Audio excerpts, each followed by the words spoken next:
are or the article are you supposed to use? Well, in this video, I'm going to teach you how to use are or the in the English language. Okay, so let's get started. Well, let's learn how to use are and the. Remember, articles, we have are, the, and an, which is a and n. But today we are going to understand how to use are and the. Mweno video tugenda kutegera tukozesezaawa are oba the mu sentences zaffe mu Luzungu oba nga twogera Oluzungu. Remember, articles are words which appear before nouns.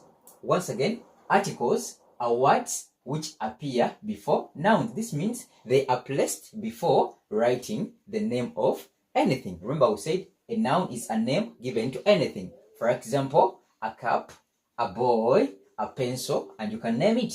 Okay, so noun ge manya g'ebintu bye. For example, ekikopo, omulenzi. So mu Luzungu tuba tuwandika ekintu kimu, singular thing or singular noun, tuwandikako kano ka article. Article ye a oba an. Kisinzira nga we twalaba okozesa a and an in the previous video. So articles kitegeeza obugambo bateeka nga tebannawandika linnya lya kintu mu Luzungu, ye articles in English. So articles, they indicate if the noun is specific or general.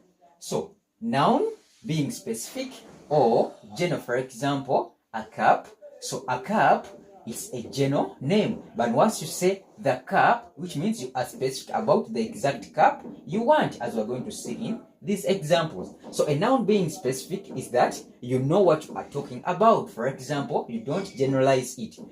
But if you say, I want a man, it means any man can come. So that noun is general because you said a man or a cup. But once you say, I need the cup, you need the cup, the person will ask you which cup exactly, because you need the cup you have knowledge and you understand clearly. So you mean the cup. So the cup is specific. So once you use the, it means you are specific. Ekintu kyogerako okimanyi, omanyi the exact thing you need. Naye okozesa a cup kitegeeza ekintu kyogerako you are not sure exact but omanyi kimu